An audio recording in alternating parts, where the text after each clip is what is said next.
अस्सलामुअलैकुम दोस्तों, मेरे तव्हां सभु भाई ठीक हूंदो, शाद हूंदो, आबाद हूंदो, रपा कंदो, तव्हां हमेशा ख़ुशि हूंदो, सदाईं आबाद हूंदो। सुबुह खां मूंखे नंढड़े कयो आहे तमामु घणो बेज़ार। ॿार आहिनि घर में विहण जो नालो ई कोन्हे। ॿार मां हिकु दुकानदार आहियां, त अगरि जे मां हिनखे ॿार खेॾाईंदुमि त दुकान कीअं हले, हिनजे करे मां हिनखे कयो आहे सुबुह। अॼु व्लॉग तमामु थींदो इंट्रस्टिंग, रहिजो मूंसां गॾु। तव्हां सभिनी दोस्तनि जी तमामु घणी महिरबानी, तव्हां आहियो मुंहिंजे चैनल ते।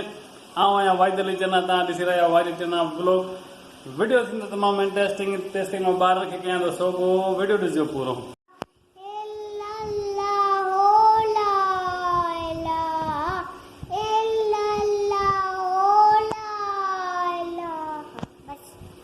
दोस्तों, ॾींहं तक़रीबन 12:30 थी रहिया आहिनि। मां बंदि कयो आहे पंहिंजो शॉप, ऐं मुंहिंजी मानी आहे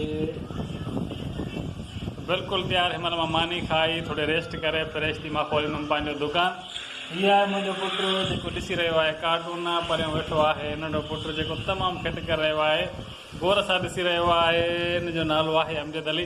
त दोस्तो, मां खां वठो मानी, उन खां पोइ बाद में फ्रेश थी मां खोलींदुमि पंहिंजो दुकानु। ॾींहं 2 थी रहिया आहिनि, मां खोलियो आहे पंहिंजो शॉप। हिन महिल मां हेठां ॿुहारी ॾेई छॾी आहे, ॿाहिरां बि ॿुहारी कढी छॾी आहे। हिन महिल थोरो बक़ाया मूंखे आहे,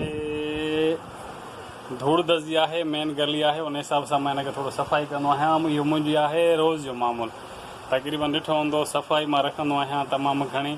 त हे जेको बि सामान आहे, दज़ी वग़ैरह थींदी आहे, हिन जी सफ़ाई हूंदी आहे लाज़मी।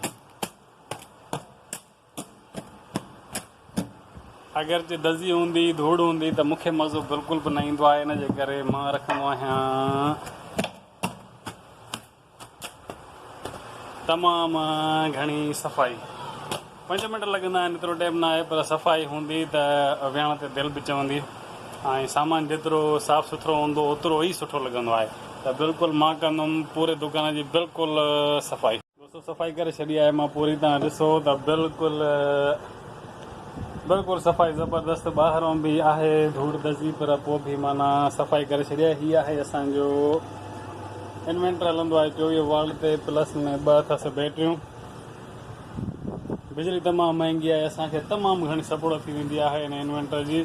अलाह साईं ॾींदो रोज़ी में बरक़त। असां वेठा आहियूं पंहिंजे शॉप ते। मूंसां हमेशह जीअं आहे मुंहिंजो नंढो गॾु लॻो पियो आहे पंहिंजे रांदि में। छा थो करे बाबा? मुंहिंजो नंढो आहे पंहिंजे रांदि में रुधल। असां सफ़ाई करे छॾी आहे मुकमल। अॼु व्लॉग तमामु इंट्रस्टिंग आहे, तव्हांखे ॾेखारींदुमि पूरे ॾींहं जी रूटीन। असां सां रहिजो गॾु। जेके नवां दोस्त आहिनि उनखे असांजो अर्ज़ु आहे त असांजी सपोर्ट कजो लाज़मी। असांजे चैनल खे लाइक ऐं सब्सक्राइब बि कजो लाज़मी। वीडियो ॾिसिजो दोस्तो, कंप्लीट वीडियो आहे, तमामु इंट्रस्टिंग। 4 थी रहिया आहिनि, आउं वेठो आहियां पंहिंजी शॉप ते। मूंसां गॾु आहे जेको तमामु करे रहियो आहे खिट। दुकानदारी तमामु ॾुखी आहे, घर जी दुकानदारी त अञा बि ॾुखी आहे, पर शुक्र आहे वेठा आहियूं। ऐं दोस्तो, अॼु जो व्लॉग करण जी कोशिशि हुई, उमेदु आहे तव्हां सभु ॿाहिरनि ॾिठी हूंदी, पसंदि बि लाज़मी कंदो। असांजी सपोर्ट कयो, असांखे थोरो अॻिते वधायो। तव्हां सभिनी दोस्तनि जी तमामु महिरबानी। दुबारा तव्हां असांजे चैनल ते आयो, असांजो व्लॉग ॾिठो। तव्हांखे ॿीहर मां ॿुधायां थो, तव्हां हिकु शॉपकीपर आहियो। असांजी ज़िंदगी सिर्फ़ु दुकान खां घर ताईं महदूदु आहे। कोशिशि कंदा आहियूं तव्हांखे सुठे तरीक़े सां पंहिंजी रूटीन ॾेखारियूं। अॼु बि कोशिशि कईसीं। मुंहिंजो नंढो करे रहियो आहे खिट। हिन महिल दुबारा थोरो सामान जी सेटिंग कंदुमि। इनशाअल्लाह ताला सुभाणे तव्हांखे मां पंहिंजे पूरे शहर जी विज़िट कराईंदुमि। व्लॉग तमामु इंट्रस्टिंग थींदो।